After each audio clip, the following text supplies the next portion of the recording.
Oi, meus queridos, tudo bem? Aqui é a Bruna e hoje eu vim explicar se é possível a reconstituição do trauma, se é possível o cérebro melhorar, se reorganizar, fazer novas conexões, se é possível também ressignificar e como é que se dá esse processo. Então, primeiro a gente tem que entender como esse desenvolvimento psicológico ele se dá. Então, vou explicar para vocês tentando ser o mínimo técnica possível, o menos técnico possível.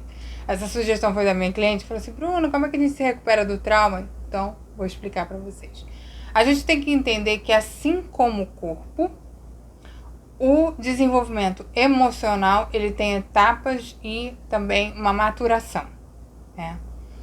Quem vai ajudar essas etapas de progredirem são os pais, né? São os cuidadores dessa criança. Então, assim como o corpo nasce com potencial de crescer e se desenvolver, a parte emocional também, né? Essa parte psíquica, esse intrapsíquico também já vem ali com o seu cerne de direcionamento. Quando a gente tem pais facilitadores, esse processo vai muito bem. Eu estava vendo os vídeos aqui, tem uma menina aleatória assim que eu acompanho, e, gente, a menina, 20 anos, uma fofa, né?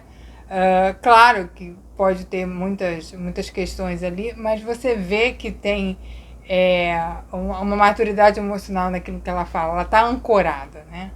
Então, muito interessante. Então, aqueles pais provavelmente fizeram um bom trabalho de cuidadores.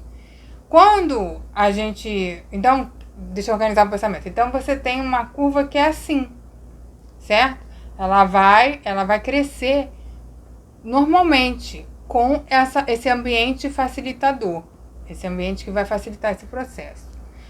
Quando acontecem traumas, ou seja, situações muito difíceis de serem processadas por essa criança, que são violências psicológicas, violências físicas, né? A minha cliente estava falando para eu falar, fala do tratamento de silêncio.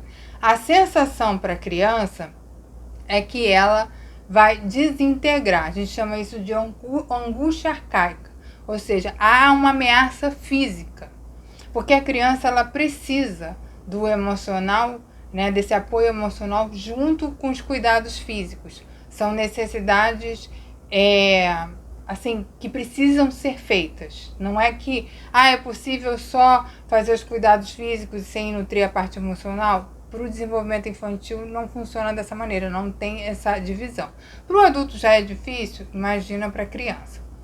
Então, diante desse ganho, né, que ela tá crescendo, e ali ela sofre invasões, ela vai ter uma angústia motora que ela pode desintegrar. Por isso que a gente continua repetindo o padrão. A gente repete o padrão porque a gente não consegue ver de novo viver essa angústia, por mais que a ameaça física não exista mais. Então, vou dar um exemplo. Você repete padrão de relacionamento. Por quê? Porque se você olhar diferente e naquele dia você decidir assim, não, eu não vou mais me relacionar com esse cara, esse tipo de pessoa, você pode ter uma ameaça de desintegração, mas é uma memória psíquica, né?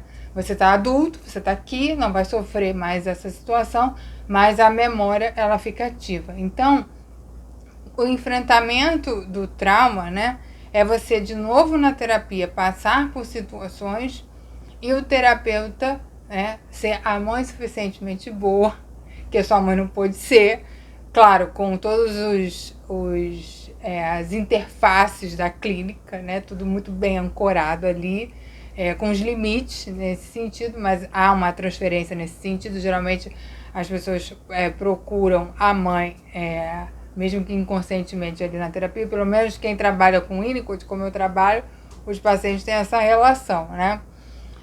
Com as ressalvas, gente, não é que é o espelho da mãe procurando uma mãe, mas tem essa relação, né? Isso tá ali por baixo, né? Tem uma dinâmica acontecendo nesse sentido.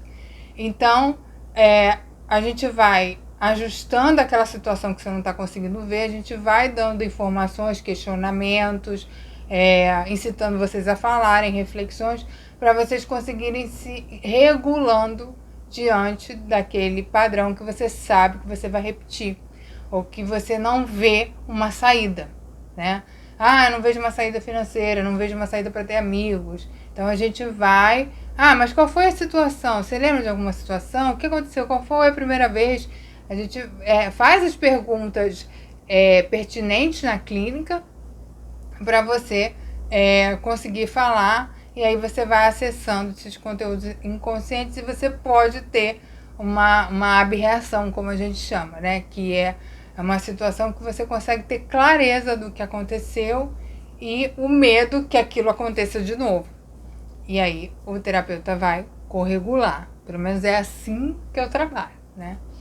Então é muito, muito interessante, porque a partir dessa corregulação, daquela situação que você está repetindo o padrão, a partir disso você consegue alcançar de novo os marcos dessa maturação psíquica. Então você vai conseguir ficar maduro emocionalmente.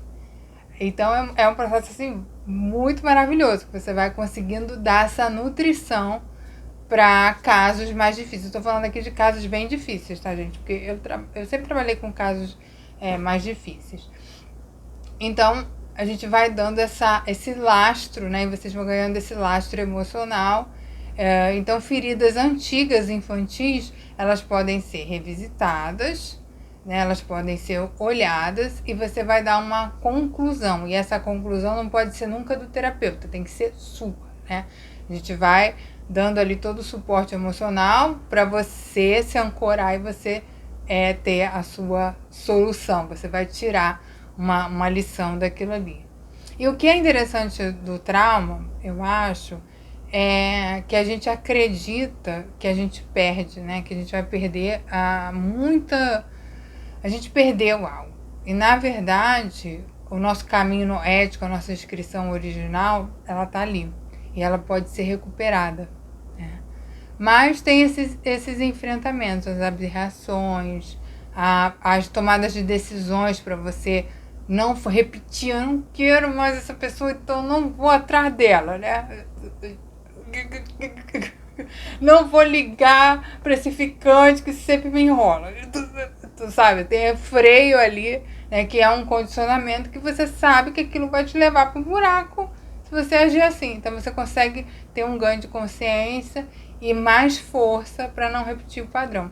E essa sensação é a sensação que eu chamo de desintegração, que é quando a criança sente que ela não vai sobreviver se ela, por exemplo, não falar com um adulto, se ela não se identificar com o ambiente. A criança, ela precisa se identificar com o ambiente para poder ela sobreviver. Então vão surgindo esquemas de defesa, que não necessariamente são o seu self, tá? Espero ter conseguido explicar assim minimamente, mas a gente vai falando mais sobre isso, tá bom, meus lindos? Então, espero ter ajudado e a gente se vê no próximo vídeo.